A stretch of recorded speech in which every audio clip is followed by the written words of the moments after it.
Start streaming. And tweet. This is and tweet. spring. Yes.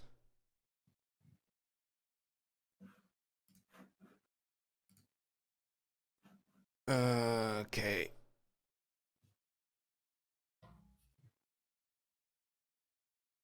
I feel like I'm missing something. I shouldn't be. Tweeted, recording, posting on Discord. Does the bot handle that? Bot?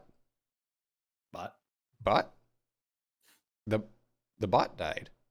The bot was running earlier. Oh. But how? Bot how? Probably because it's Phantom Bot and it's bad at doing things. Nice. The only thing Phantom Bot is good at doing on my side is, thanks. Twitch is letting me know while I'm on twitch.tv/Ixercy that Ixercy just went live. So thank you, Twitch, for keeping me up to date on that. The only thing Phantom Bot is really good at for me is staying connected. It's very bad at recognizing new scripts or giving me appropriate error messages or giving me any sort of error messages. But it's really good at staying connected. It stays connected. It doesn't do anything, but it stays connected. That's right. That's the bare minimum, right? It shows up to work. Yeah.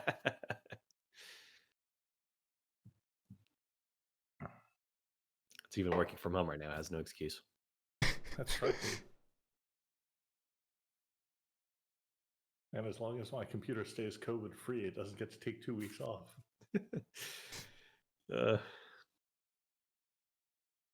It's the computer virus that someone makes that's named after COVID-19, but they like change it to LEET, so it's like C0V1D. Hey, 19.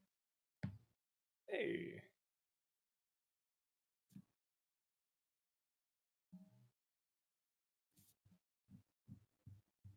There we go.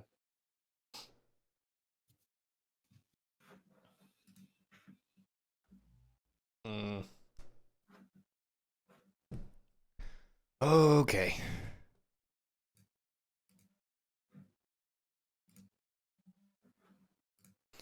Do we want to give people a few minutes to get in or just jump into it? Let's just jump right into it. Just jump right in? Oh, you know what I didn't do? Again. No. Right intros. Oops. Oh. Okay.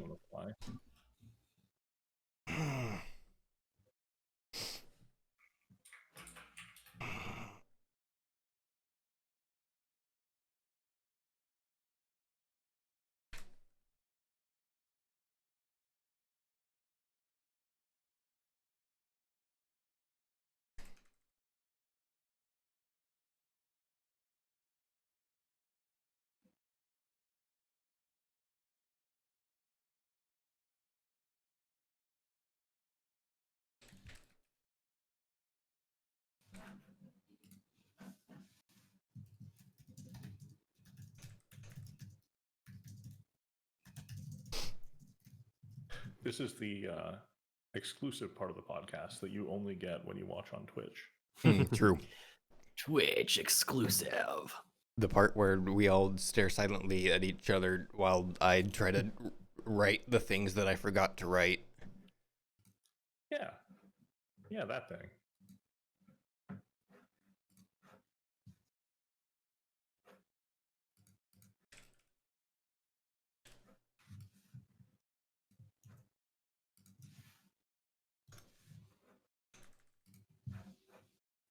Oh yeah, I should probably have that up, shouldn't I? You don't necessarily need to, but it doesn't hurt. That's mostly so Ryan can grab it easily. That's fair. Ugh. Have you looked into their API stuff, Ryan? Who's? What? Challenge, I think. No, not really. I bookmarked the link for it so that I can do something with it eventually. Fair enough.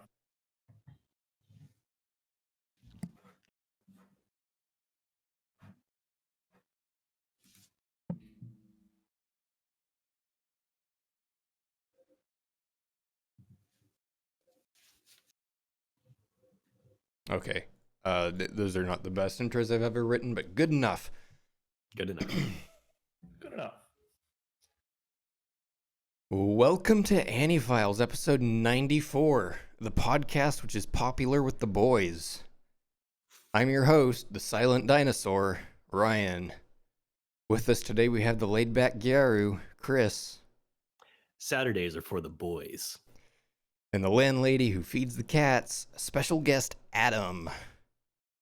You can keep them as long as they don't scare the cats away. And we're here to talk about some anime.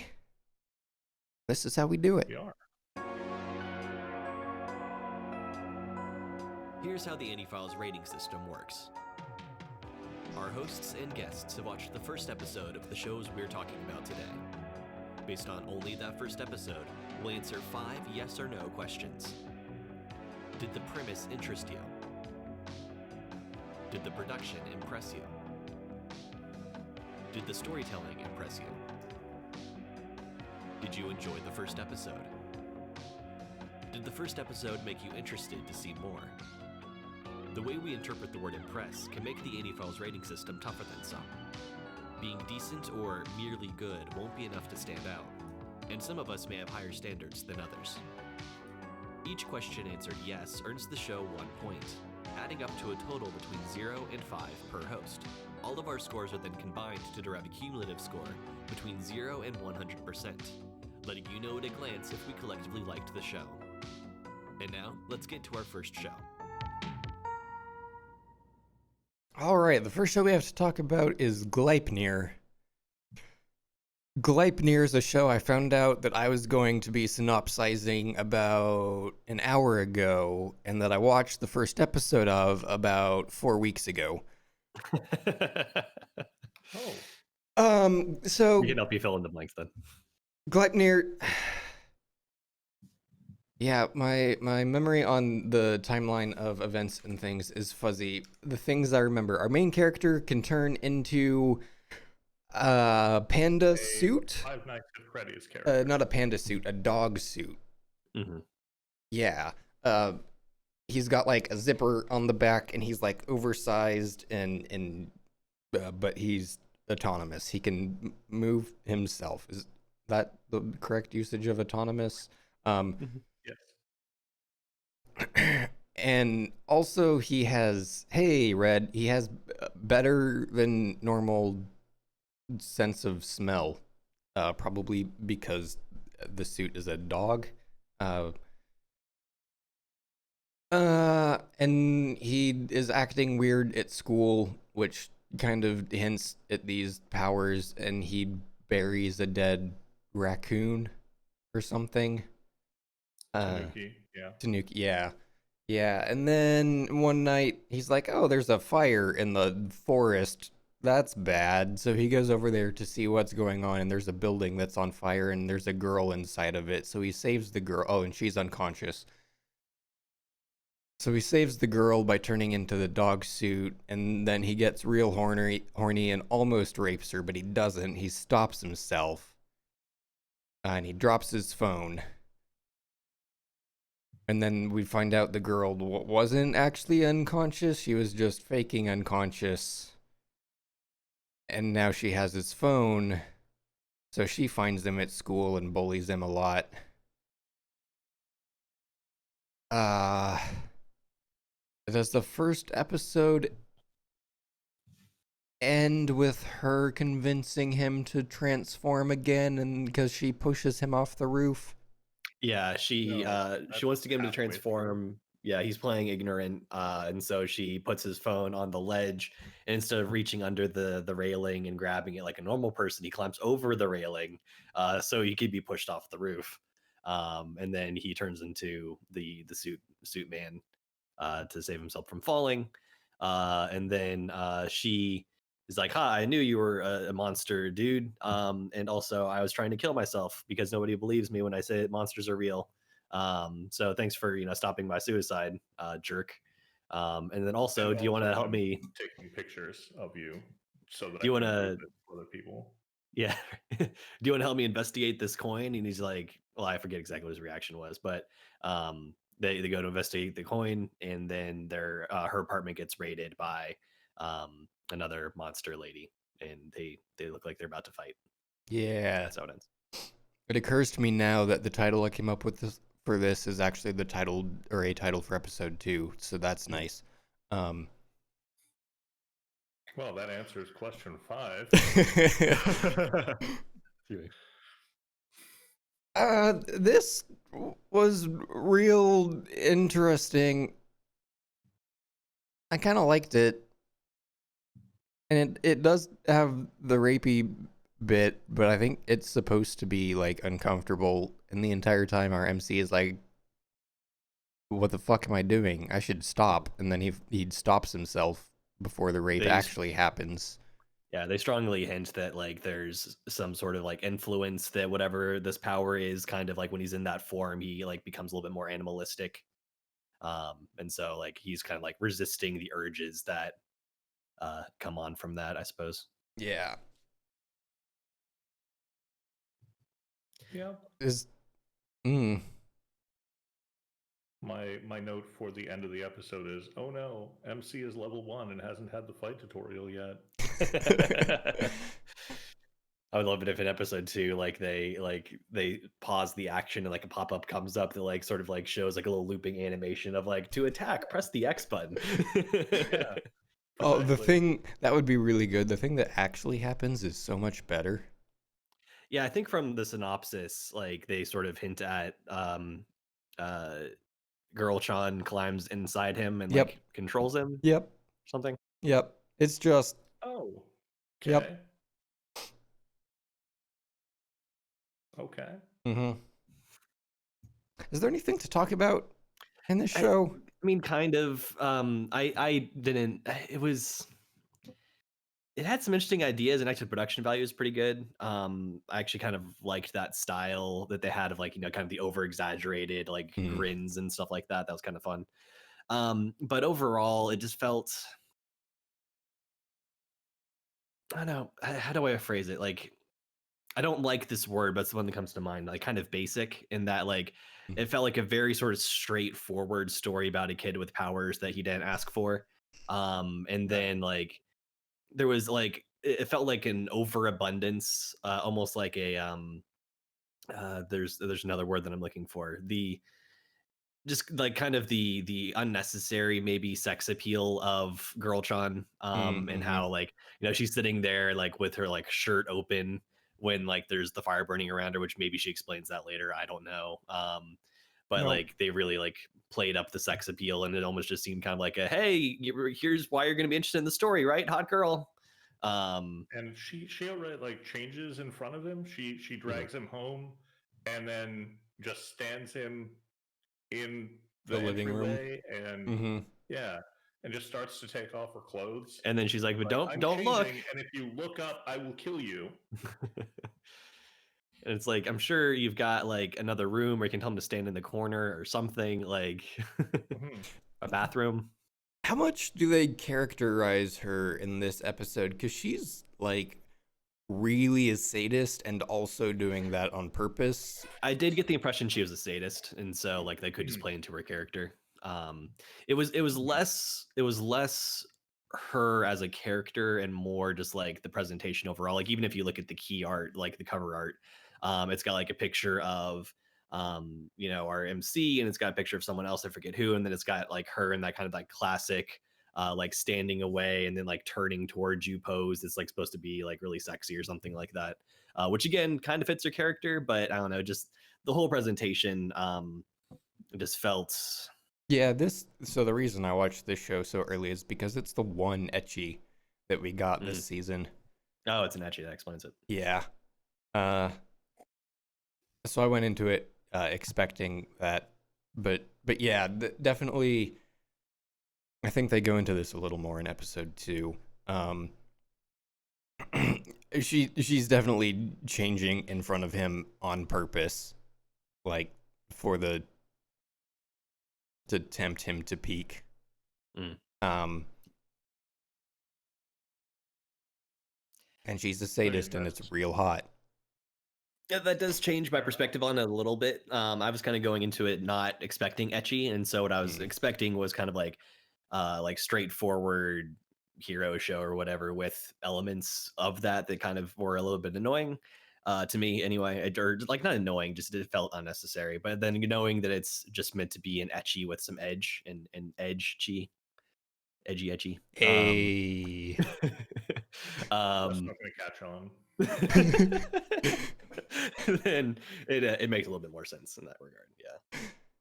Yeah, I went into all 5 of these shows. Sorry, I went into 4 of 5 of these shows knowing absolutely nothing about anything and didn't do any research Mhm. because that's not how I approach AniFiles. Yeah, no, I'm the same way. The only context I have going into it is like what I see as I'm pulling it up, or occasionally we'll like read just a little bit off about them when we're like in the stuff that you would see when you pull it up, when we're doing Right. our drawings. I guess I But don't need to do this anymore. I still, so on the Google Doc under the anime tab, I add all of the genre tags in there, which is an artifact from back when we did the groups by genre. right. And so I just happen to know the genre for all of these. Holy shit, there's an anime tab on this spreadsheet. Amazing. The other thing that It kind is. of was a bit interesting to me was how when he goes in to rescue her from the fire, um, rather than like walking out the way he presumably walked in, he decides to Oh punch a yeah, hole in the wall. yeah, just like Right. Kool-Aid Which like Man I style. and like I tried to come up with like, okay, I'm sure there's some reasonable justification for that. Like it would have been more dangerous to carry someone out the way that he came in, perhaps, and so he's going with like a place that's like clearly not on fire or something like that. But it's like it felt There's like no just reason for another, it. It's just yeah, I just am strong man. look at me when I am dog boy, I can punch walls real good. Narratively, that is the way to demonstrate the character's strength, right? Yeah. Because you get all these people, and I'm sure you both know the types of people that are like, but they didn't explain how he has the power in the first place. Yeah. Mhm. Punch through walls. So, in episode 1, he punches through a fucking wall. That's the bare minimum of his strength. Yep. Mhm. Well, shall we get on to ratings? Sounds good. Yes. All right. Then Glepnir, episode 2. Whoops. It's a coming of age story about sex. Get it? Because she's inside him. Role reversal. Oh, and you said coming too. That's great. Did the premise interest me? Yeah, I would say so, since I watched this early. Etchy battle boys dog costume. Sure, why not? Did the production impress me? Yeah, I'm gonna say yes. I, like Chris, really like the art style. The movement in this looks like movement. The bar is fucking low. Did the storytelling impress me?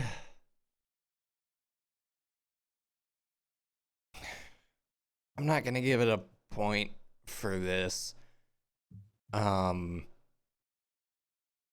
Based entirely off Chris's reaction, where I had to answer things based on my knowledge of episode 2. Because I don't remember it, but I guess they didn't do a very good job of like characterization and explaining things in episode 1, so I'll say no. Did I enjoy the first episode? Yes. And did it make me interested to see more? Yes, obviously, as I've seen episode 2.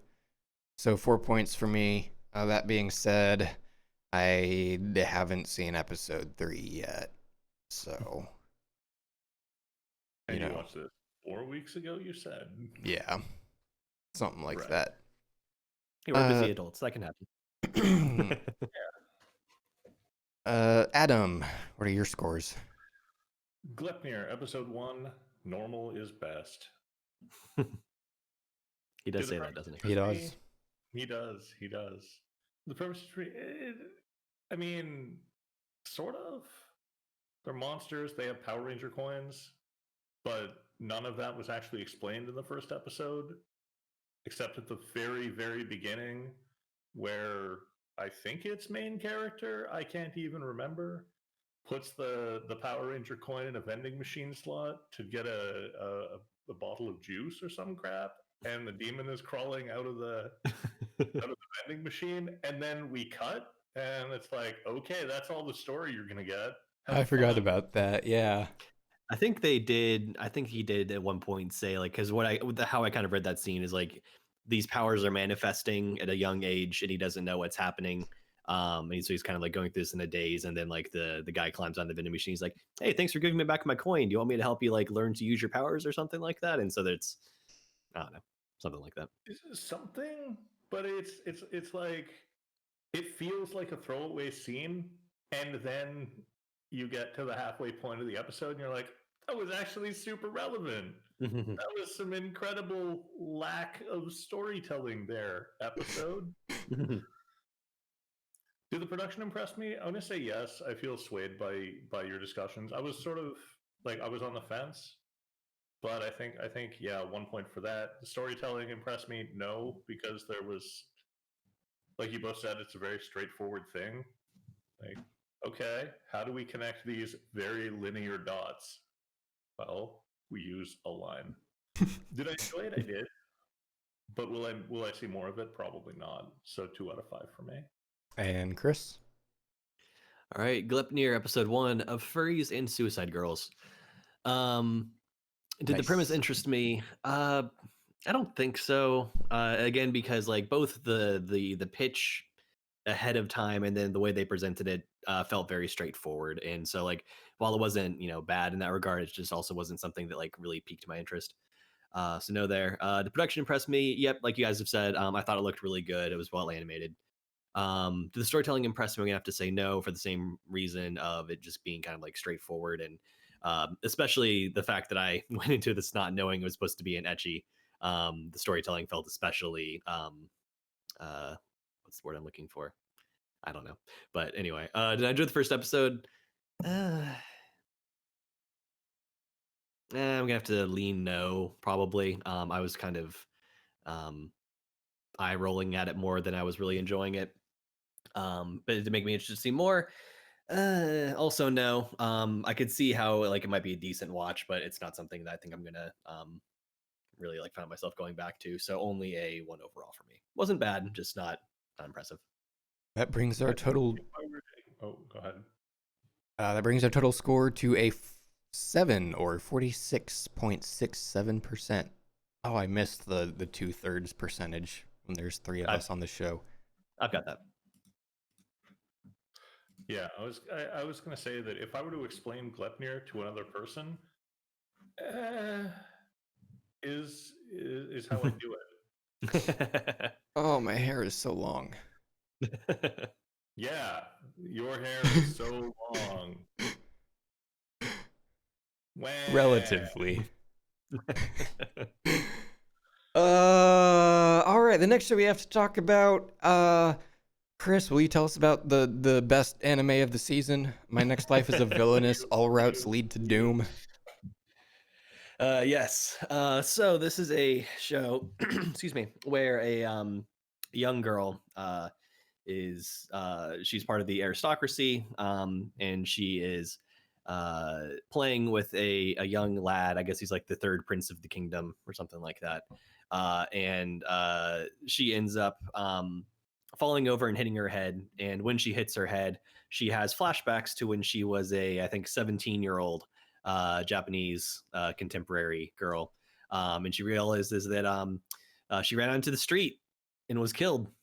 And now she is reincarnated as a character from a visual novel that she played. And the term is otome. Was that right? Otome. Yeah. So we've explained before, otome are usually like stuff along the lines of dating sims and stuff like that, geared toward a primarily female audience. So the main character has like several different love interests, and you sort of go through making different decisions in the story to figure out who you end up with in the end. Usually that's how that works. And she recognizes that she is the villainess from this game. And she realizes also that in every ending of the game, she ends up either killed or exiled. And so she's like, crap, I do not want this to happen. So she sets into motion a plan using her knowledge from her previous life to try to change her future. And she does this in part through, or she periodically deliberates with herself in kind of like her headspace. Like they sort of visualize that as a like almost like a boardroom meeting where the different versions of her are kind of debating over like what they should or shouldn't do. One things they decide to do right away is they want to increase her fighting and magical skills, and so she starts like training with the sword and stuff like that. And she also starts farming because she thinks that's going to connect. That's going to be the way that she communes with her element, which is earth. So communing with the earth means farming because that's what her grandmother told her in her previous life. And everyone else is kind of like, oh, that's not really true here, but you have fun, darling. She also she is proposed to by the third prince guy. That's her fiance, because at the beginning of the game, it's established that like her fiance is this prince, and uh, I was going somewhere with that, and I forget where it was. But yeah, they get engaged kind of on accident on her part. And then also they adopt another one of the love interests, which is like her younger adopted brother, who turns out was adopted because he is very powerful magically, but he has trouble controlling that. So like he hurt his friends or his brothers or something like that, and so he was sent away to live with another family. And so in the canon of the VN, she's very mean to him, and that turns him into kind of a playboy in the main story. And so she wants to make sure that she's very nice to him so that he appreciates her and they have a good relationship and he doesn't end up that same way. And without going into like every single little detail, kind of what we're led to is kind of a question that I find really interesting about this show. I like their approach to it. There's definitely a question of whether everything is predestined to end up the way it was at the beginning of the game, or if there's some way that she's actually going to be able to alter it. Because there's a lot of stuff that happens where, like, despite her best efforts not to get engaged, she even says at one point that I remember this is where I was going. She says, like, as a 17-year-old girl in my head, I can't be attracted to this like 8-year-old boy when he proposes marriage. And so, yeah, and that's when like he kind of like comes back and she's distracted by something, just kind of like he asks like for her hand formally, and she's like, oh yeah, sure. Wait. So, yeah. So yeah, like so they end up engaged despite her best efforts, but then also it seems like through literal brute force, grabbing an axe and like breaking her way into her brother's room when he tries to hide after he hurts her with magic. And she like lets him know that it's like, hey, we're gonna do our best together and we're gonna help you learn and control your stuff, and I'm not afraid of you. And it's a very touching moment. That seems to put them on trajectory to end up differently than the beginning of the novel, because it was looking like him being, you know, either abused or a recluse or something like that ends up happening just in a different way, but then she does seem to be able to alter it potentially. So yeah. The Right. show's It's also explained that she bullied him in the game, Yes. and so it was really nice to see her efforts to hang out with him get him in trouble in a way that could be interpreted as she's bullying him. And then the payoff at the end of the episode is no, she was actually earnestly trying to be his friend.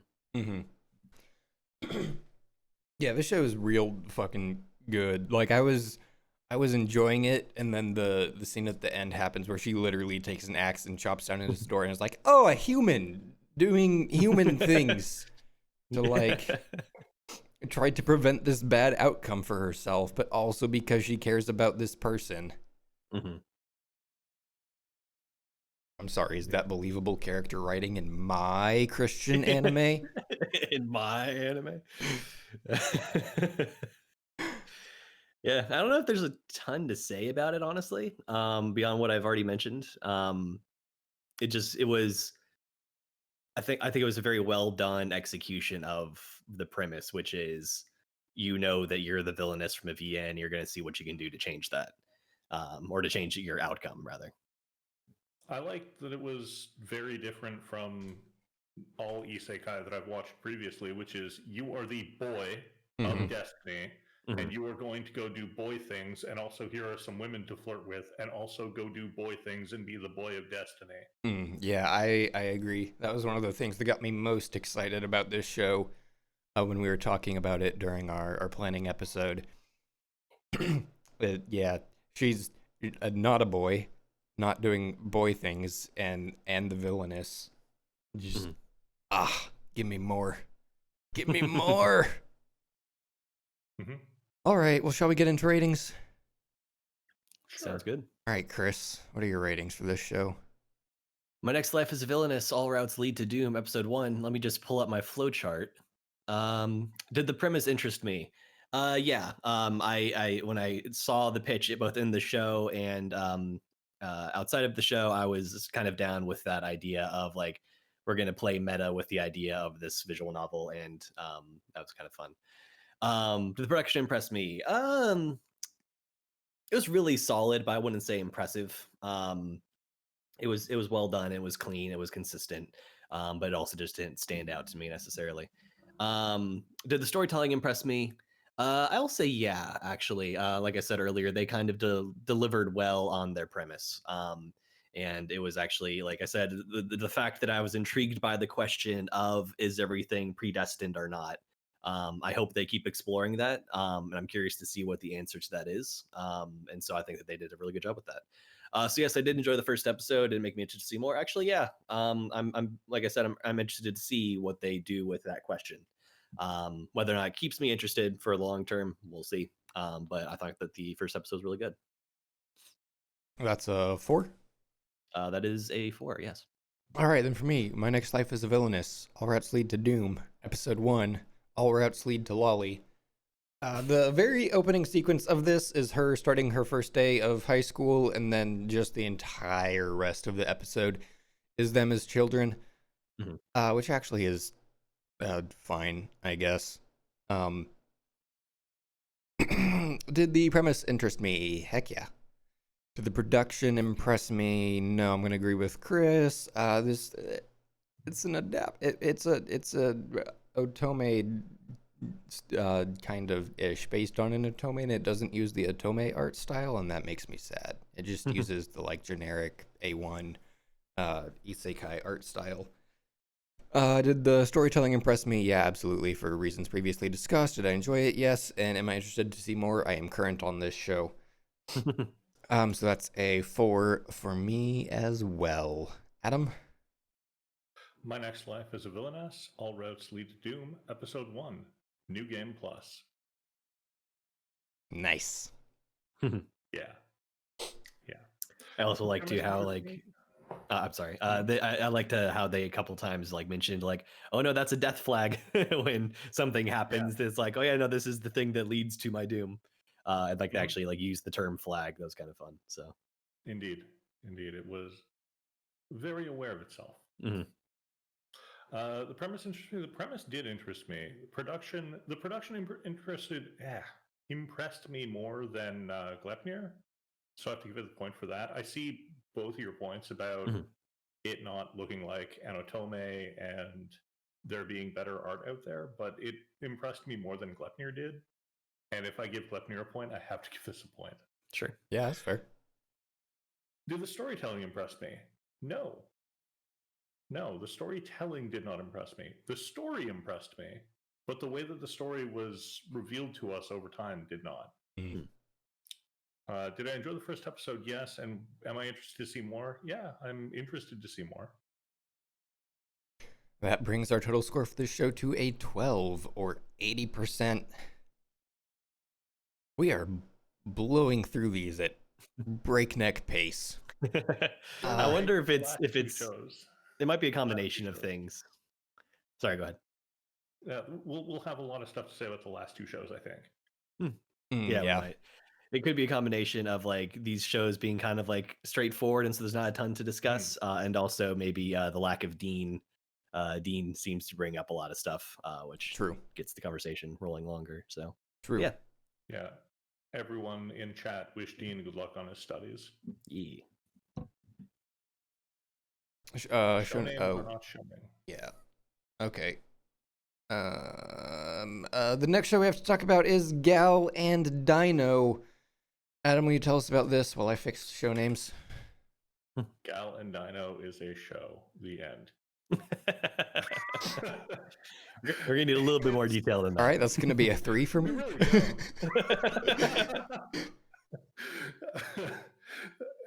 Gal and Dino starts off like a proper anime and then becomes a live action thing with like it's stop claymation motion first. animation, the claymation, stop motion animation, and then live action. And the entire time I was watching it, I was like, I am watching this. I've seen worse. I don't hate this.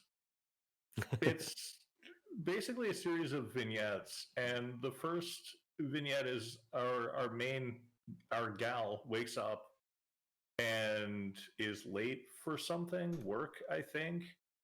And she's hungover, and she looks over in the corner, and she's like, "Oh yeah, I was really drunk last night, and I brought that thing home." And the camera pans over, and it's not some guy; it's a dinosaur. And there are the gal and the dino, and she gets herself ready for work because she doesn't afraid of anything. And she heads She off does to not worry work. or fret. Does not worry or fret. And then the dinosaur is just sitting there. The dinosaur also doesn't worry or fret and goes to bed. And then is woken up several hours later by the sound of food happening. Gal has come home and is cooking cup noodles. And Dino's stomach is rumbling. She asks, "Hey, are you hungry?" The dino does not speak, just nods. And so she gets it a tin of cat food because you can't feed ramen to a dinosaur. Can you?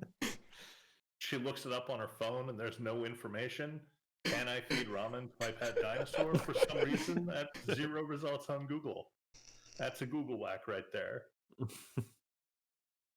But the dinosaur gets some ramen and is respectful and eats the ramen. And I'm explaining this in great detail because of later. Mm-hmm. Vignette number 2, Gal is taking Dino for a walk, and Dino is afraid of cats, and the landlady's down at the bottom of the stairs with all of her cats, and the Dino is terrified of the cats while she's having this happy conversation with the landlady, and the cats are crawling all over it. She's allowed to keep the pet dinosaur as long as the dinosaur doesn't scare the cats away, and that's probably not going to happen.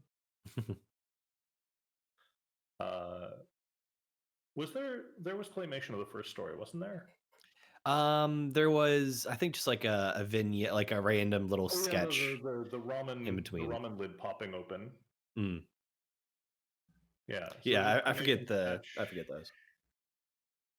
There's a quick claymation sketch with a timer along the bottom, so you knew how long this was going to last.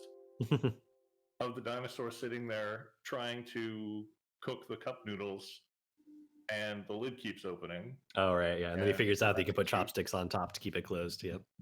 Right. So We all learned something. We did. The next claymation vignette is the dinosaur at a bus stop, waiting patiently for the bus, and then a bunch of cats show up. And so the dinosaur runs away from that. Trying to remember if there was a vignette after that. There was a live action of the dinosaur on like a helipad and crazy dancing stuff. And then the last vignette of the episode is a live action retelling of the first story, which was amazing. It's so good. Except that the gal has been replaced by a guy whose name I didn't write down. Yeah, that part was And less it's good. It's just a complete retelling of the first story. It's not just a retelling; it's retelling plus. Like they extended Yeah. into like also it's Christmas, and so we're gonna like give gifts and like it was really weird. The Like landlady's gonna bring soup, and she's gonna like watch us creepily from the doorway, and then leave the soup in the entryway while I play with my pet dinosaur. I treated that as a separate vignette after we had watched the entire Mm, first skit redone in actual live action. that's But fair. yes, this was a show that we watched, I'm and if I were to compare it to other shows that I've watched on this show, it's much better than that show. You know the one. oh, virtual song licking. Yes. mm. In terms of clippy thing that we put together vignette after vignette, this was a much better show than Virtual Sun is looking. Yes, definitely. I loved all of this. They just go about their day, but now there's a dinosaur living with her, and it's his fine. It's smile, normal. his smile is the thing. fucking greatest thing. And then they're out on a walk over the weekend because they don't have anything else to do, and she's like, "Are you staying with me again?" And he kind of panics, like, "Where else can I go?" And she's like, "Well, if you're gonna be staying with me for a while, we should get you a toothbrush and a towel." And it was real heartwarming, and the dino was happy and adorable, and I was like, "Aww." And then the claymation, like little 30-second shorts, were good. And then the live action was fucking hilarious because it's a guy in a fluffy dino suit, and they put eyebrows on him. And he retains the Gyaru dialect too. So he's like saying like, "Oh, whatevs," and like, and a lot of different stuff like the Gyaru was. Mm-hmm. The one thing about that last vignette when they're doing live action, the one thing that I won't say threw me off, I won't say even took me out of the episode, the one thing that stuck out the most to me as someone having a little bit too much fun was they basically took the AniFiles soundboard, like Dean's soundboard, and used it for all of the sound effects. I thought that was pretty good, actually. The dinosaur's hands just like make lightsaber noises. And there's just random air horns for no fucking reason. Like it definitely laughing. stuck out. I was amused by it. I was laughing. I was amused by it. It just felt, I don't know. It felt like I was watching a very different show. Yeah. Like, it was it reminded me a little bit of Pop Team Epic, how they like the second time through they like slightly remix it by changing the voices, maybe like making other very minor adjustments. And so yeah, they kind of did that with the second bit. I also enjoyed this for the most part throughout, and like I was pretty amused by it. But then when they got to the live action bit, and like not just like, it was funny enough when it was just like, hey, we're gonna recreate this first sketch, but then when they kind of extended it onward, and it's like it got to a point where it felt like most of the show was the live action bit. I And think I was it was. I was also about to bring that up, that if I had one complaint, it's that I wish more of this was the animated version and not the live action version. Although I enjoyed both, but yeah, I definitely agree. Yeah, this does not feel like a show that has a plot. No.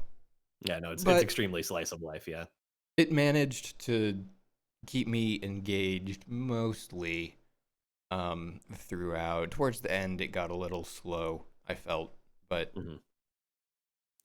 it also kind of had that feeling. It reminded me a bit of many other shows we've talked about that are just adaptations of a popular thing, but especially Akoda-chan, where it kind of like you got that vibe throughout that like if you're watching this, you're probably already a fan of Gal and Dino. So, and I think that like partially the live action thing was meant to be kind of like what a funny spin on this thing we love. But then when that became the majority of it, we actually saw very little of Gal. And so like when we see her again in the credits, and like they kind of like they do this thing where it's sort of like almost like puppet animation or something like that of like they're in the prehistoric times, and so she's like wearing like kind of like almost It's like caveman chic. Flintstones style Yeah. caveman get up. Yeah. And so like she and Dino are hanging out in Dino's time instead of her time.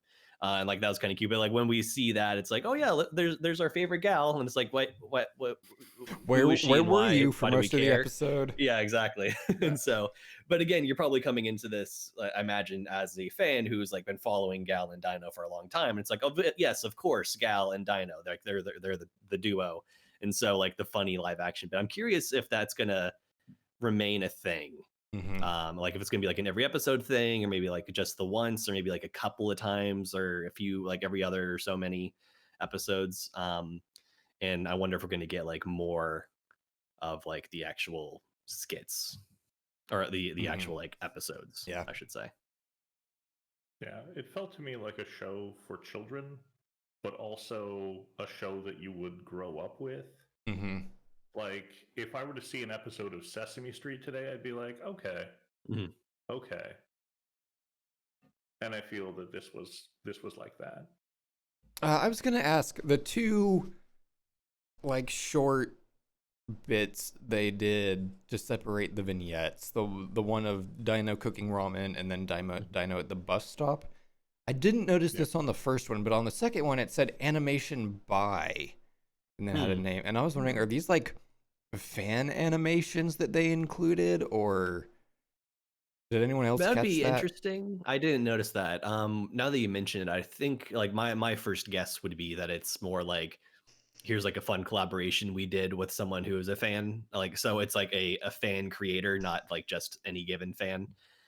So it's almost like, again, with the Koda-chan, it's like we're going to bring in a different director, a different VA for every episode, and it's going to have like its own style. And it kind of felt more like that. It's like, hey, I'm going to contribute to this project too. Okay. Yeah, like a Rinchi sort of thing, right? Rinchi. I can't quite get the delivery on that. Anyway, shall we get into ratings for this? Sure. All right, Adam, what are your ratings? Gal and Dino episode 1, bait and switch. Nice. Did the premise interest me? No. Production, yes. It was very charming. It was put together really well for a thing I wasn't interested in watching. The storytelling, there was none, so it can't impress me. Did I enjoy the first episode? I did. Overall, I did actually enjoy the time I spent with Gal and Dino, but I'm not going to go back to see more. So it's a 2 for me. Chris? Gal and Dino episode 1, the old man who dreams of being a gal. Did the premise interest me? I think yeah, because when we pulled this and we sort of like read the pitch during our bracket drawing, I think like we were all like, oh, that sounds like fun. So yeah, I was down for it. Did the production impress me? I'm gonna say yes, but like with the caveat of like the animation of like kind of the main vignettes, which I think was again kind of like a minority of the actual show, was very clearly just like kind of cheap, quick, digital, bone-based 2D. And it was not bad by any means. It just like also wasn't quite my taste. So like that was fine, but then I was kind of impressed by like the claymation bits, and like the live action was kind of like a funny touch and stuff like that. So I would say overall, yes. Actually, it was funny because Nick happened to watch this one with me, and he really enjoyed it. He thought like the phrasing he uses, like they actually like gave a fuck. That's to say like it's creative and a little bit more original than your typical anime fare, at least especially if you're someone who's like kind of innately cynical of anime. So he really enjoyed it comparatively. Did the storytelling impress me? Not really. I mean, it was fun. And like the comedy hit in some places and stuff like that, but I wouldn't say it was impressive by any means. Did I enjoy the first episode? Yeah. Did it make me interested to see more? Probably not. I might pop it on. Just because like it was an enjoyable watch, but it also, especially with that very, very long live action thing at the end, I was so I believe that is a 3 overall for me. All right, and for me, Gal and Dino episode 1, wait 3 minutes for bomb AF ramen. Actually, sounds really good right now. Did the premise interest me? No, not really. Did the production impress me though? Yeah. I loved all of this. From the sound effects and the live action to the animation and the claymation and the whatever. Yeah, I fucking loved it. Did the storytelling impress me? I am going to give this a point because it managed to keep me interested despite, not really having a story, and also being a bunch of vignettes, and I tend to not like things that are vignettes, and I enjoyed the heck out of this. So visual storytelling, whatever it is, yeah, I'll go to point for that. Did I enjoy the first episode? Yeah, I enjoyed the heck out of this. Am I interested to see more? I'm going to give it a point. Given unlimited time, yes, I would absolutely watch more of this. Given limited time, no, I'm not actually going to watch any more of this. But I am interested to. Sure. Which is a 4 for me, bringing our total to a 9 or 60%. Do we want to take a break? We're only like 50 minutes in. A quick break, it wouldn't hurt. I could get some more coffee and. All right. We're going to take a quick break. Yeah, I'll get my Fitbit 250 steps in. Hey. Okay. We'll be right back.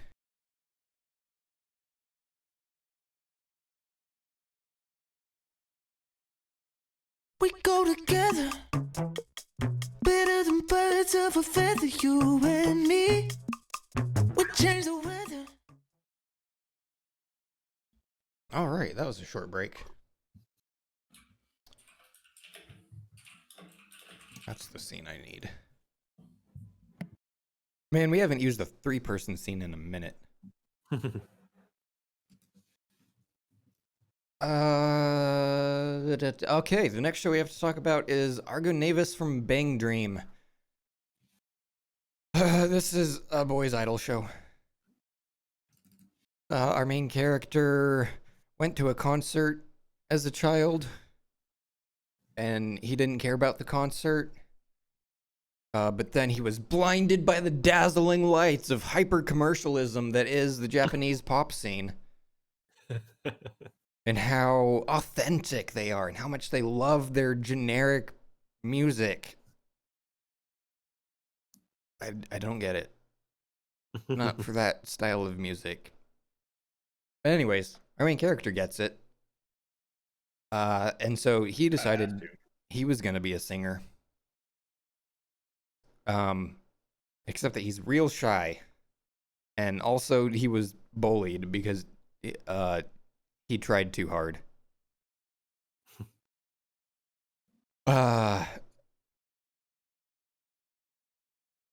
And so he doesn't go to karaoke with his friends.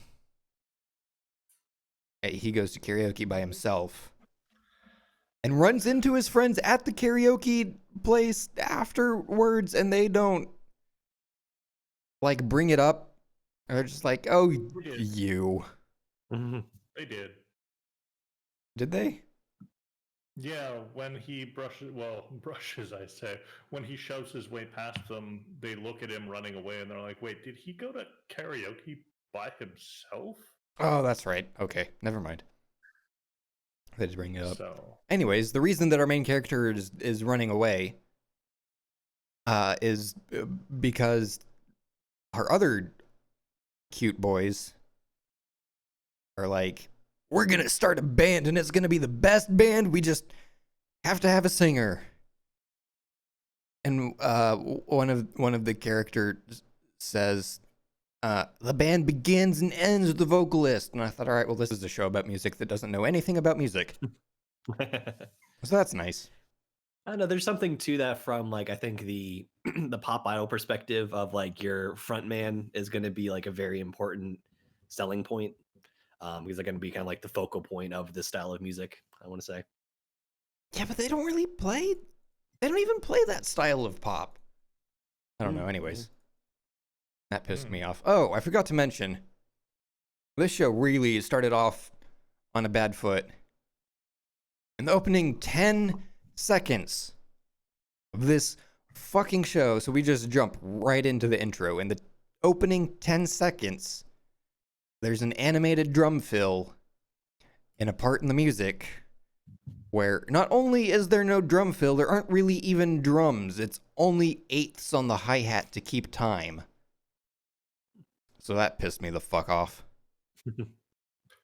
Also, while you're talking about the intro, while I was watching that intro, it seemed like the lyrics were not synced to the lip movements in the intro of the music show.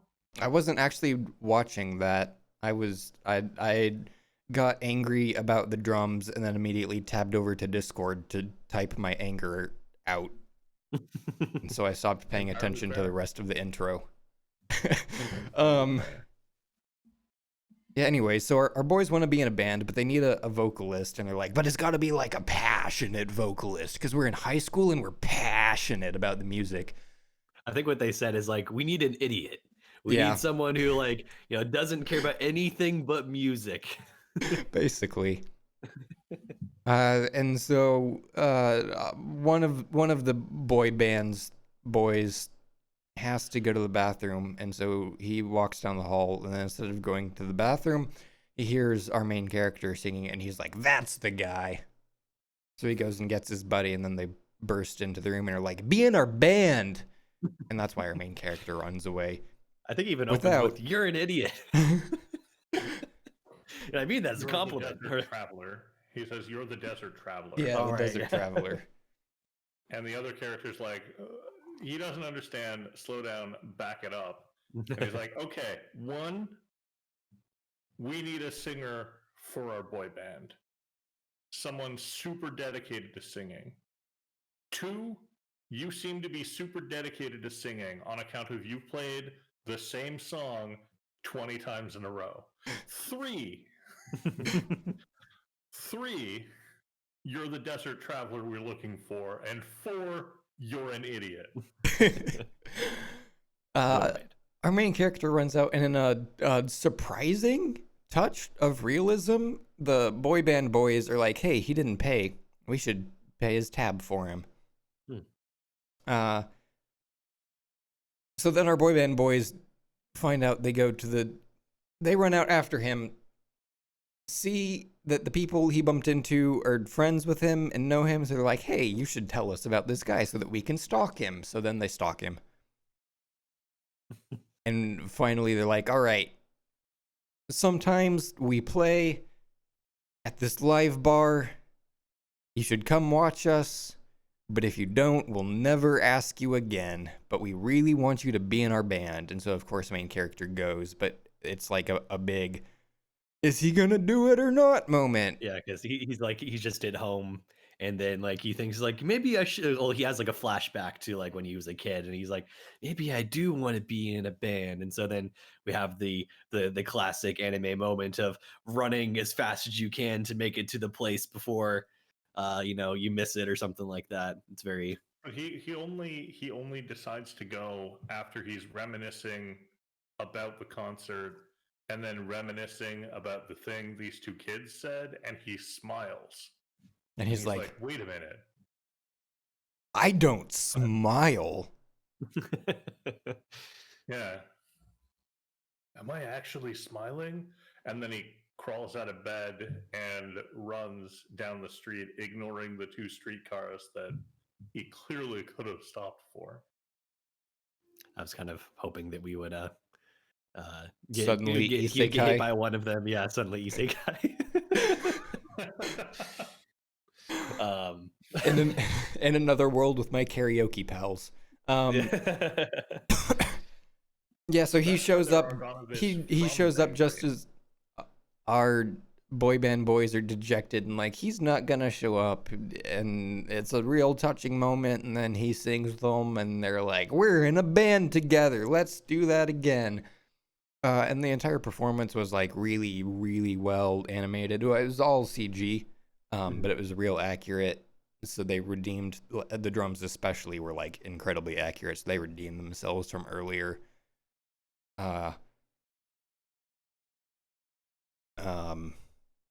Yeah, and that's it. So now they're in a band. Also, They're not, though. The drummer is the bartender at the bar that they play at until until blonde-haired edgy boy joins them eventually, who we got like 2 scenes of earlier in the episode. Blondie. This was my entire experience with Blondie. He opens the door, he looks at the post-it board, the door to the bar, walks into the bar, and looks at the post-it board. It's like, interesting. And the note I took was he entered that bar like a PC in an RPG looking for the quest board. Yep. Yep. Fucking walk in, kill 10 slimes, I'll fucking take it, and then cut. Also, like even our MC when he busts in, it's like, wow, this place is really empty, and the barkeeper is like, hey, but like we actually don't see any customers aside from our 2 boys. Nope. Through the entire There's no episode. one. He's got like a 2-story bar. It's a like pretty large completely building. empty. Rent is going to be Like, expensive in that how place. is he in business? It's worth noting that they're not in a band at the end of the episode. Oh yeah, They're he's walking uphill, and the 2 characters are like, "So will you join our Oh, band?" And right, he's like, right. No, give me more time to think about it. Which is a yes. But I think he did Yeah, say of course. probably even, just Mhm. he hadn't decided. yeah. Yeah. Also, it was kind of funny when they were, I think, at the college, and they like track him down and they're talking to him a little bit more. This is before like they go to have lunch and tell him to like come see us play tonight. He mentions like how he loved singing or something like that, and then one of them like just guesses like, let me guess, were you in the choir in middle school or something like that? Oh He's yeah, like, you were in the "Yeah, I middle was." school. You were in the choir in middle school, and you wanted to practice more, and no one else did. So you got bullied. So you Yeah, dropped out. So you don't sing with anyone. And he's like, I don't even know if they said he got bullied. It's just that like nobody else like cared as much as he did. So like he gave up on like wanting to be in a group because like I wanted to keep practicing and do it over and over again until it was better. But like nobody else, like they all cared more about like, I forget exactly what he said, but it was like, studying and having a life outside of choir. It's like, you're an idiot. Yep. Overall, this show, not bad. I certainly enjoyed parts of it. The music in this show is more rock kind of Mhm. than like pop, which I appreciated. I kind of enjoyed the music. Mhm. Some of the characters, it certainly wasn't egregious. It was But- also interesting. It was like 98% CG. Yeah. They had like a few shots where like they would even like you can even see sometimes how they would like sort of crossfade from the 3D like a still Mhm. into like a 2D still. But they used 2D actually very sparingly. And for a lot of it, like so you can tell it was interesting too. Like they ramped up the quality of the 3D and the animation quite a bit for the performances. Mhm. But then they still kind of kept the 3D throughout the rest of it. And Yeah, most of there were some shots actually. It was kind of cool. Like if you pause at any given time, they did a decent job of making it look like it could possibly be a still from like just a 2D hand drawn anime. But then there were also a lot where it's like, oh yeah, no, this is very clearly 3D. Yeah, for the most part, the 3D looked pretty good in my opinion. There were a couple shots that were real wonky though. Like at one point, he reaches out to grab a business card, and it was the stiffest, most lifeless animation. Like someone did that in 30 seconds. That business card was 3 different business cards. Yeah, with that 3 too. different sizes. Yeah, the business. Because at one point it is actually a business card, and then the other it's one of those like those note cards that you use while giving an oral presentation back in high school. Yep. And then it was like a thick stack of paper, and then it was just a book. It was At one point, it's like a scroll, like they. right, just woefully inconsistent. I think the most jarring one is when it was the stone tablets. But I think when it was the stone tablets, it was calling to the overarching Prism universe. So Oh, son of a! I have to fit this into the Prism universe. I didn't give that any thought. Oh boy. All right. Well, do we have anything else to say about this show? Well, you have to tell us how it fits into the Prism universe. So go ahead. Son of a biscuit.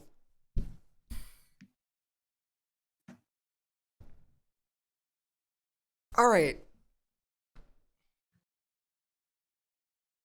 So something very important to establish about the Prism universe is, does every musical performance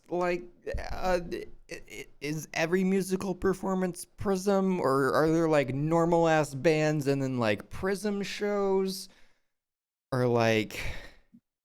And so the answer is that the power of Prism is in all of us. Mm-hmm. And so, these dedicated like Prism shows by these top tiered Prismers, they have more power of Prism, and so like those are the ones that the Prism gods focus on. Those are the ones that get the impressive computing power of whatever the fuck supercomputer can quantify human emotions. Mm-hmm. And smaller bands, so they have the power of Prism, but they don't, they're not spotlight Prism shows. This is And like so, this is the third age, where like the age of men, like magic has faded from the world and all that different stuff. The elves have gone off to the west. So after the events of the Prism show we watched, where the Prism gods left, but then the spirit of Prism indwelled all of us, and that's how we restored the power of Prism. This is just the extension of that millennia. Hence. thank you, Chris, fucking saving me as I was struggling to do that. All right, so there you go. That's how Argo Navis from Bang Dream fits into the greater Prism universe. Would you then say that our main character has more Prism spirit, embodies more the Prism spirit than the rest of the characters because he's actually dedicated to the art of music? Yes. Also, I think the Prism is not an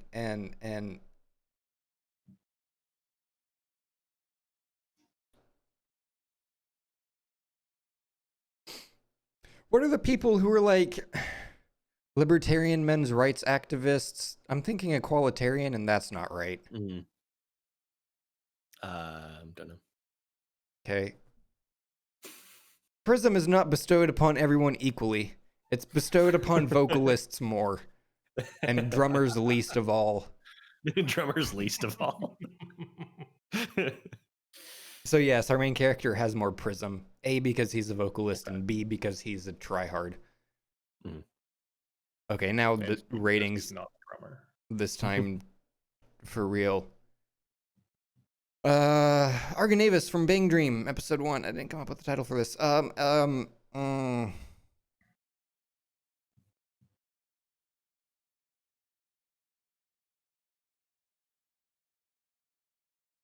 from Bang Dream, episode 1. Let me conveniently explain your past to deepen our bond and build sympathy.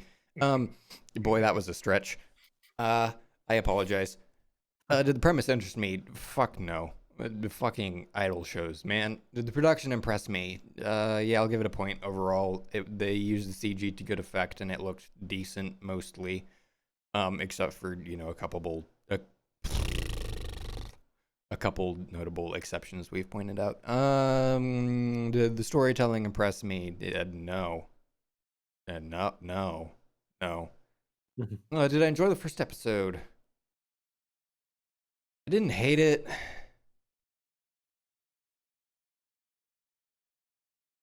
No, I didn't enjoy it. No. And am I interested to see more? No. So this gets a 1 from me. Adam? Argonavis from Bang Dream, episode 1. Bullying is friendship if you do it enough. Did the premise interest me? No. Music isn't my thing, so idol shows are by default probably not my thing. Did the production impress me? It did look pretty. Did the storytelling impress me? No. Tropes do not make a story. Why do a guitarist and a bassist go to karaoke to not practice their instruments?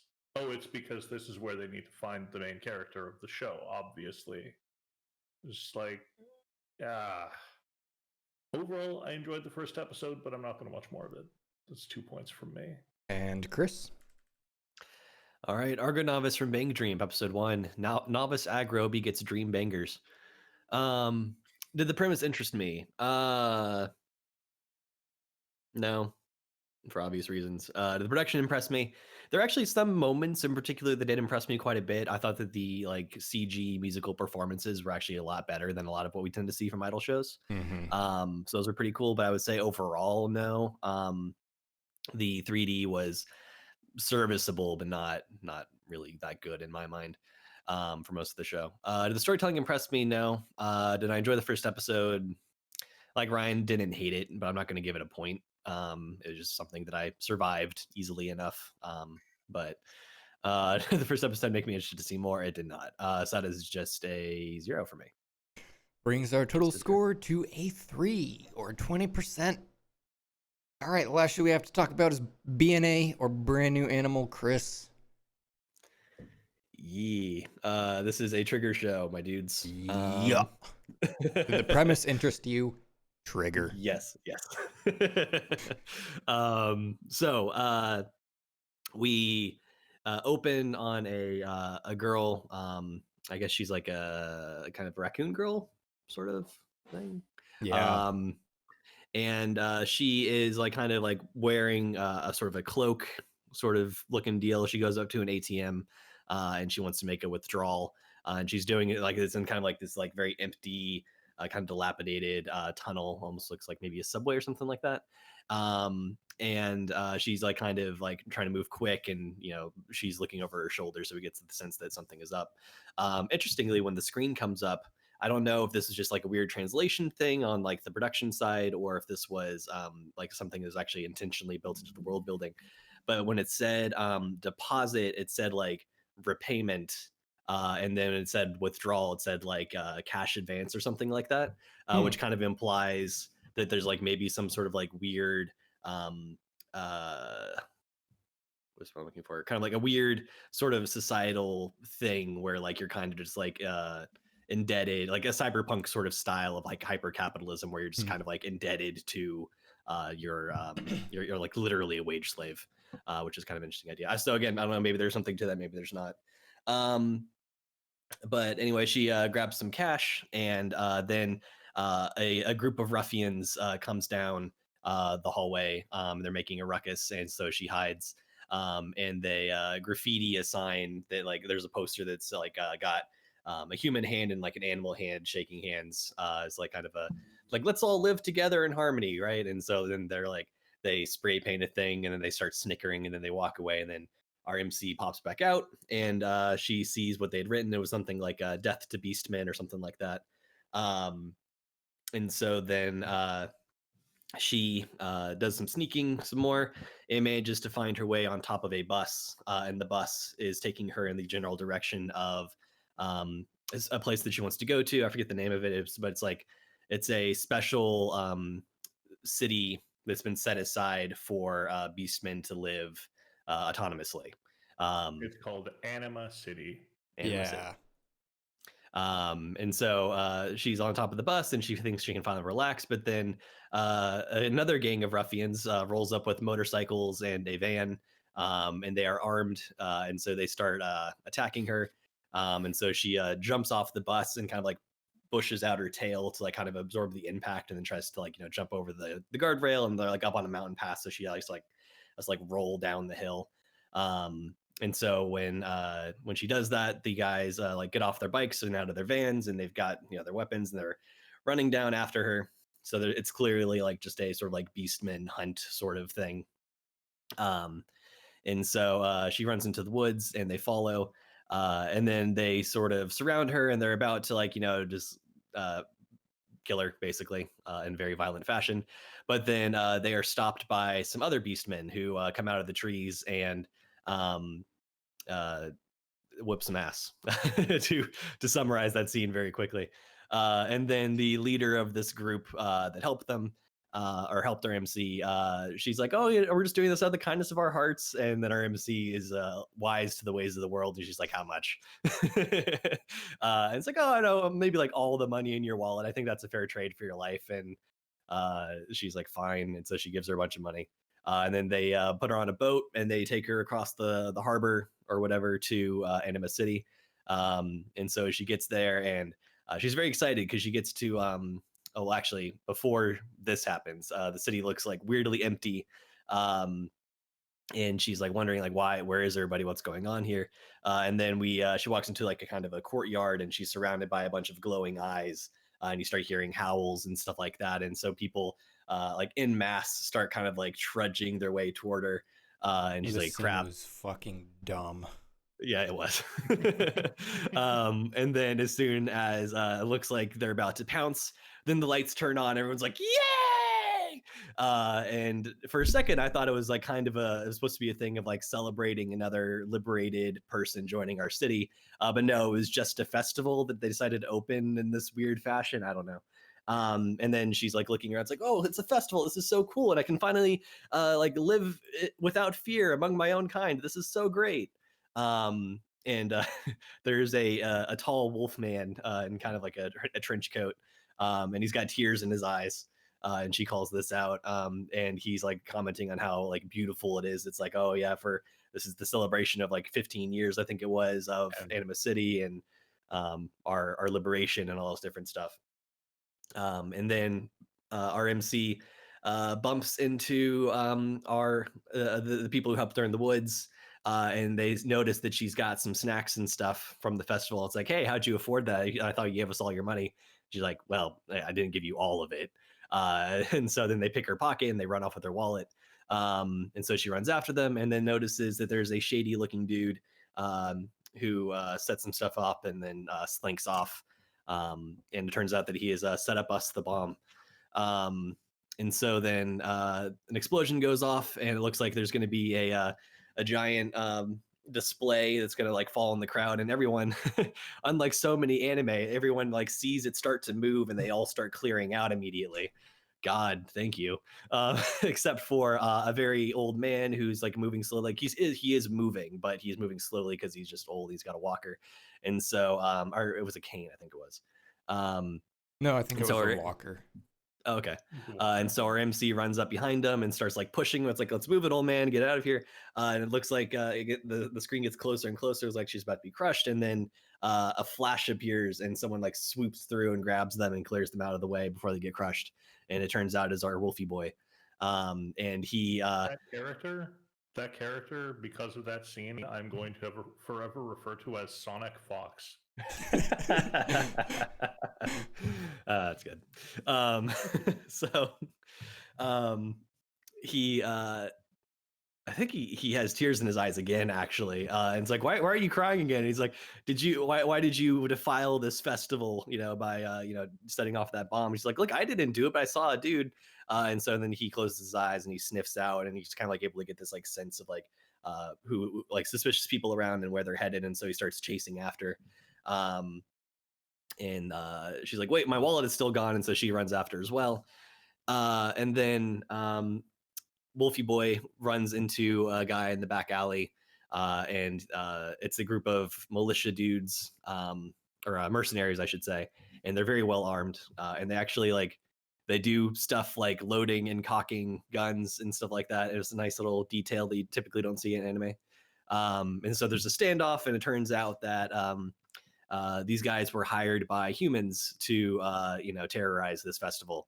And of course, our Wolfie boy is extremely disgusted at this because he believes in Anima City, and he hates humans, and he thinks that any animals that associate with humans in this way, even if they're just doing it for the money, they're just as bad as humans in his eyes. So he opens up a can of whoop ass, and there's a very cool fight scene. And then right as he's about to just really keep beating down on someone more, or possibly kill them, our MC steps in and she's like, why are you going to kill them? They're also animal people. And he gets the spiel about being just as bad as humans.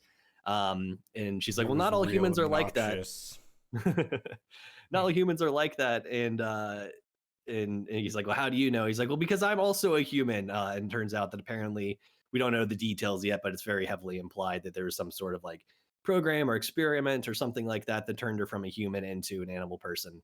Um, and now she To is to a hybrid. clarify, the thing I found obnoxious was our main character girl stopping Wolfie Boy from murdering the people, because people can't die in anime. That would make us bad. Yep. But yeah, so she stops him. Well, we don't know for sure yet how this is going to play out, but she announces that she is a human, and then that's basically where the episode ends. It But- ends on the line with those ears. Really funny to me.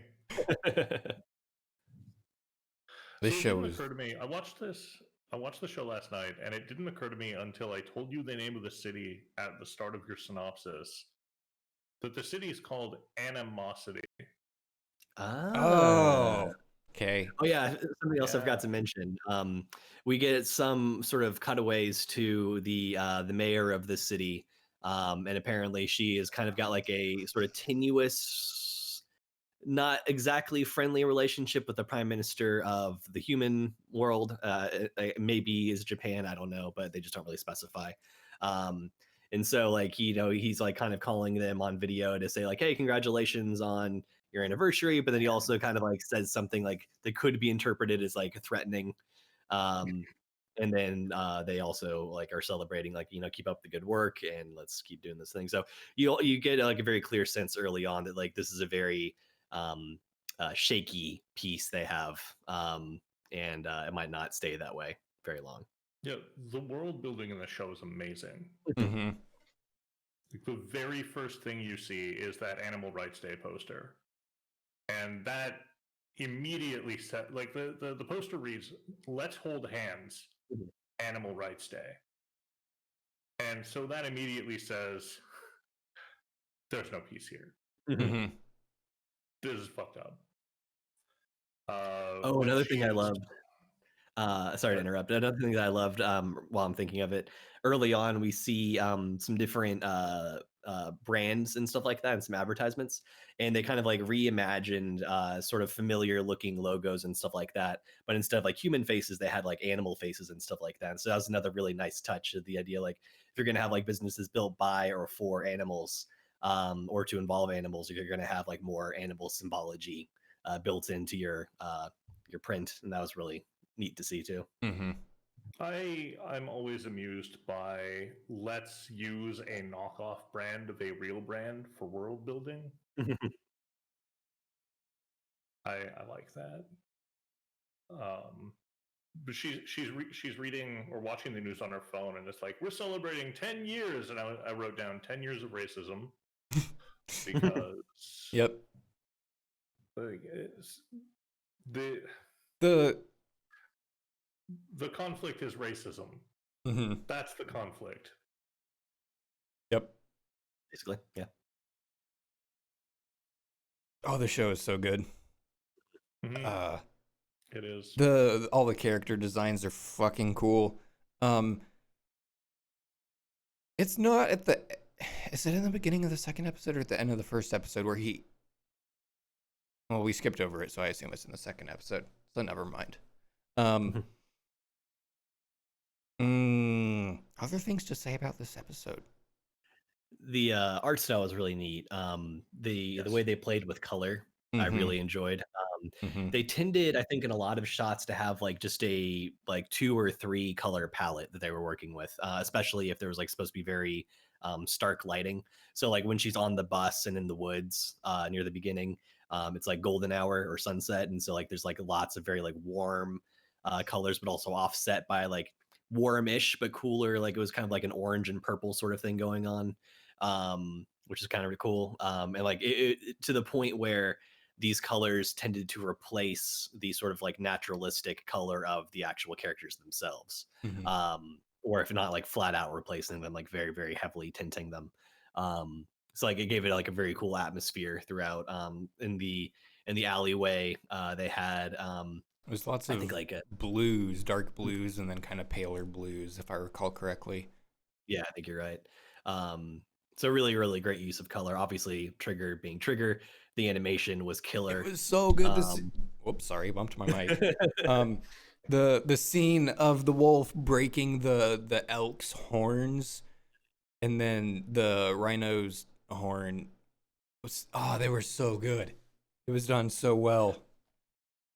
Wolf vision was really, really nice. Yeah. When the wolf just closes his eyes and starts smelling, and just the way that was presented, it was presented so amazingly well. It's kind of a So unique take on amazingly it well. too, because like the Mhm. typical thing you see with like let's visualize the sense of smell, and like they'll like maybe like have like a I'm thinking almost like Twilight Princess style, like you've got like the cloud of odor that leads that way, like Right. very clearly, or like you sort of see like a kind of like a wispy like outline or something like that of someone, and you kind of got that, but in a very much more like abstract kind of like Mm-hmm. want to say like Yeah. kind of flashy way. It wasn't like this like very clear, persistent thing. It was more kind of like of a sense, which was really cool. Mm-hmm. Yeah. I also loved that the characters had character. In particular, the elk has an eye patch. Mm-hmm. That elk has an eye patch. That elk has some stories. Yep. Well, not anymore, but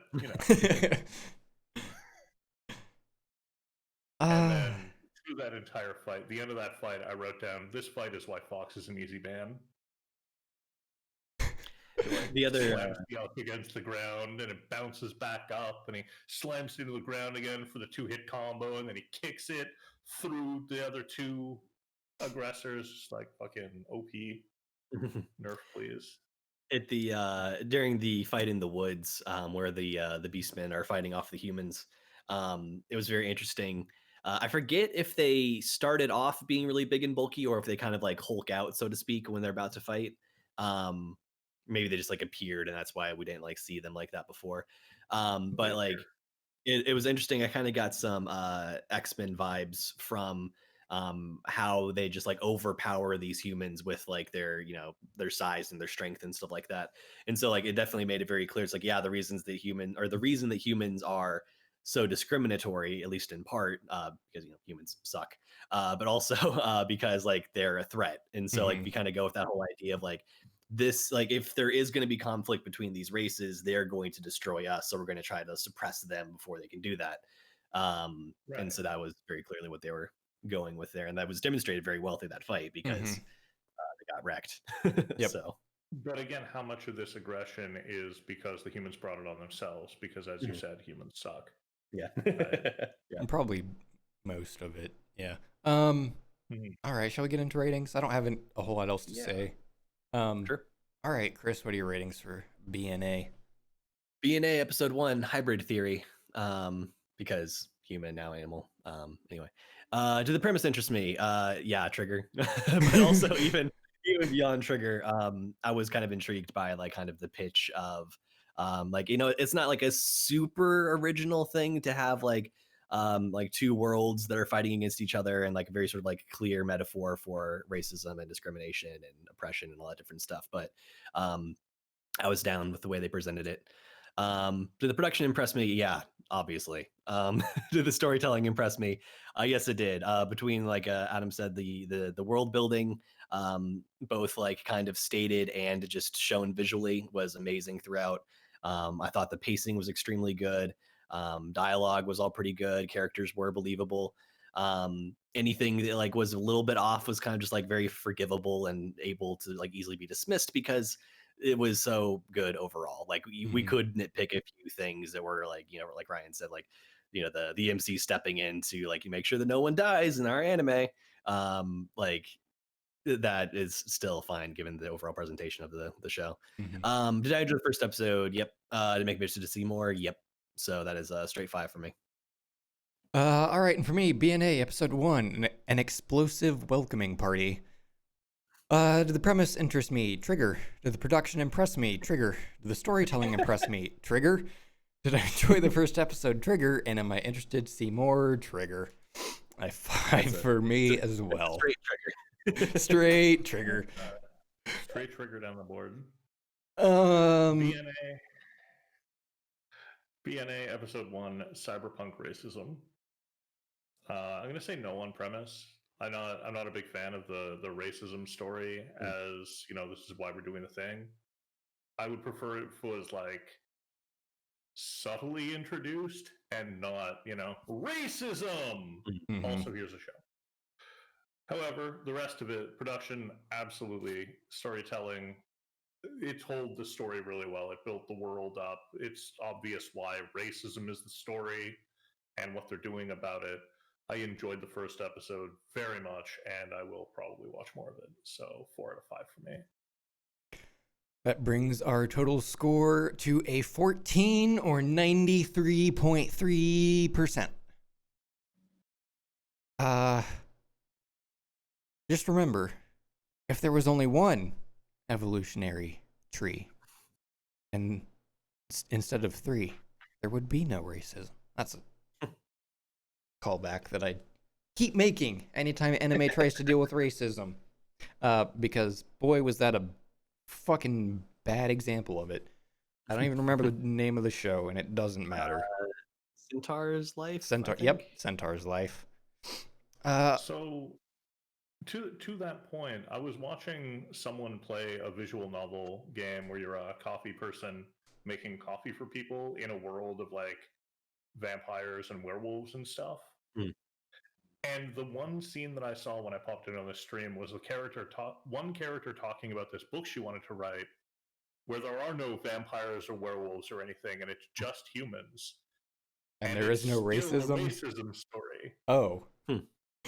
It's still a racism story because people will find anything they possibly can to nitpick about other people and make themselves feel better. So, tribalism. Good job, the human race. 0 out of 5. All right. That's all the shows we have to talk about, which means it's time for the tournament arc. Tournament arc! I don't have all that. Tournament arc sounders. Hype. Here's how the tournament arc works. Welcome to the AniFiles tournament arc, which will determine our most and least watchable shows of the season. Right now, we're in the round robin stage, where each of the shows in today's group will be matched up against every other show, and we'll vote for which of the 2 shows we would rather watch, not necessarily which one is objectively better. The show with more votes wins, and ties are possible. The 2 shows with the best win-loss record will advance to our 12-show playoffs at the end of the season, and the grand champion will be required viewing for our hosts prior to the season recap. The show with the worst win-loss record today will advance to our 6-show losers bracket, and our host will also be forced to watch the winner of that bracket, our least watchable anime of the season, prior to our season recap. Now, without further ado, let's kick off round 1 of today's group play. All right. Our first matchup of the day, round 1, matchup number 1. My Life is Villainous, All Routes Lead to Doom versus B&A. Which would you rather watch? Villainous. Villainous. This is a really tough one for me. This scene looks son of amazing, a... by the way. Okay, never mind. You don't get the tournament arc on stream because I forgot to fucking update that scene. God damn it, Discord! Why do you break everything? I mean, honestly, I like the new format better. I just have to update all the scenes. I'm really torn on this one. Like, if I had to think about like which show am I more likely to go pop on like right now, probably B&A. But like I liked both, and I could definitely see myself watching both. So it's a 2-1 in favor of B&A. Yeah, these definitely are the 2 best shows. For me, the thing that puts Villainous over is that it's refreshing and new, and B&A is going to be really good, but not unlike other Trigger shows, I imagine. Sure. Yeah. So just a correction here, that's a 2-1 in favor of Villainess, not BNA. Oh yes, thank you. Yeah. You don't count for like 2 just because Dean's not here. I misspeak on my part. Round 1, matchup number 2, we have Gal and Dino versus Argonavis from Bang Dream. Gal and Dino. Argonavis. probably Gallon Dino. So that is a 2-1 in favor of Gallon Dino. Round 2, matchup number 1, we have BNA versus Gallon Dino. BNA. BNA. And same. That's a 3-0 in favor of BNA. Round 2, matchup number 2, we have Glepnir versus Next Life is a Villainous. All routes lead to doom. Villainous. Villainous. And same. That's a 3-0 in favor of My Next Life is a Villainous. Round 3, matchup number 1, we have Gallon Dino versus Glepnir. Glepnir. For me. Glepnir. I think, two very different shows, obviously. Mm-hmm. Any two shows are two very different shows. Not That's how that necessarily. works. No, that's this is anime we're talking about. I could come up with a list of 10 or 12 isekais that are the same show. Exactly the same. Yeah. I think Glepnir, just because that's the one that I think I'm a little bit more interested to see where it goes next. So a 3-0 in favor of Glepnir. Round 3, matchup number 2, we have Argonavis versus BNA. BNA. BNA. And BNA, that's 3-0 in favor of BNA. Round 4, matchup number 1, Glepnir versus Argonavis. Glepnir. Glepnir. And same, that's a 3-0 in favor of Glepnir. Round 4, matchup number 2, we have My Next Life is a Villainous versus Gallon Dino. Villainous. Villainous. And same, that's a 3-0 in favor of Villainous. Round 5, our final round, matchup number 1, Argonavis from Bang Dream versus My Next Life is a Villainous. Villainous. Villainous. And same, that's a 3-0 in favor of Villainous. And round 5, matchup number 2, we have a BNA versus Glepnir. BNA. BNA. Same, that's a 3-0 in favor of BNA. All right. Our least watchable show advancing in the losers bracket with a perfect 0-4, surprising no one. Argonavis from Bang Dream. Our second least watchable show with a 1-3, Gallon Dino. Excuse me. Our third most watchable show, or our third least watchable show, depending on how you feel, with a 2-2, Glepnir. And then advancing in the winner's bracket with a 3-1, our second most watchable show, BNA. And our most watchable show with a perfect 4-0, My Next Life is a Villainous. All routes lead to doom. Doom. Well, this has been episode 94 of AniFiles. We are very rapidly approaching episode 100. The other day, Chris dropped a list of excellent ideas of what we could do for our 100 episode special. So now all we have to do is fucking pick one. And I don't know how we're gonna do that. Maybe stick it into random.org, or I don't know. We'll just have a tournament arc. We'll have a tournament arc for Actually, I don't hate that idea. Tell me the options, and I'll pick the worst one, and that means you can remove it from the list. And just repeat ad nauseum. Right.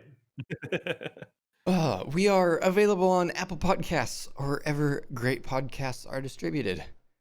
We live stream this show on Twitch, twitch.tv/Exercy. Boy, I like this 11 a.m. start time better. We should do this regularly. And Yeah, we as were long as like it's not, Another. very long as it's not nearly on time today. Yeah, I'm going to call that another good idea for the podcast from me. Yeah, the problem is that it starts getting kind of late Central Time. So, and people have, it's the weekend, people have things to do, I assume. So, not currently, because no one is allowed to do anything, but normally. Yeah.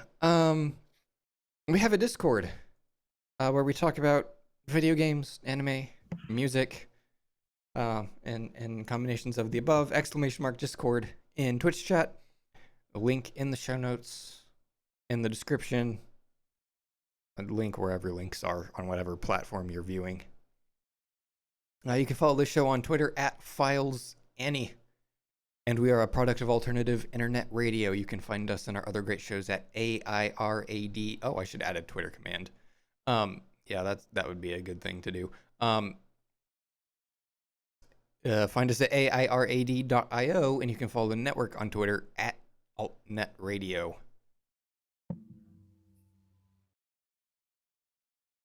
We're doing a contest again this season, yeah? Yep. Yeah. When we go to do our end of the season tournament, a couple days before we actually record, we will put challenge links up in the Discord. You can go and create a prediction, and if your prediction is the best, then Chris is gonna make you an AMV. You pick an anime and a song, and he does the magic. Restrictions apply. Restrictions apply. Adam, thank you very much for being a guest again. Always a pleasure. I'm horribly disappointed nothing went wrong this episode. I could bring the stream down right now if you want. Yeah, might as well. We weren't able to show to launch. That was the issue of the week. Yeah, there we go. Oh, there you go. All the three-person scenes. My work Also, here is done. Also, you drove away Dean, so. Oh, well, we need Dean to get a mark in his class that doesn't reflect the socioeconomic status of many main characters that we've dealt with in this podcast in the past. He should not do poorly. Adam, where can people find you on the internet? People can find me at Invarial in most places. That is to say, Twitter and Twitch. I mean, you can also find me on Facebook, but I don't follow you. You can find me just randomly being in Twitch streams and on the internet. I've been your host, Ryan. Sometimes. You can find me on Twitter at Ixurc. Sorry, were you done? I was just going to say that occasionally you can find me in Phoenix, Arizona, but that's not happening this year. So no.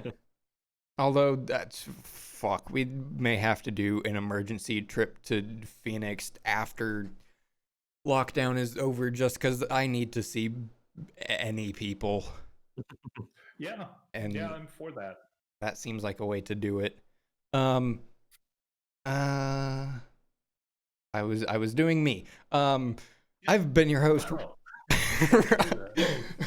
Ryan, you can find me on Twitter at Ixurc and on AniList, user Ixurc. Chris, where can people find you?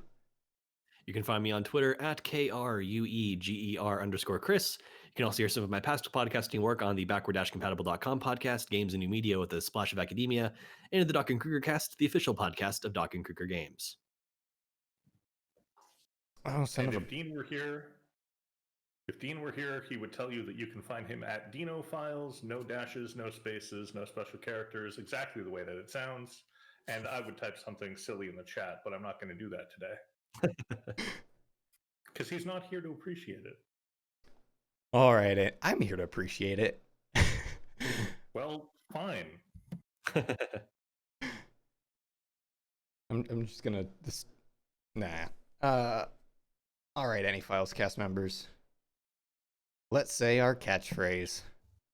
AniFiles doesn't worry or fret.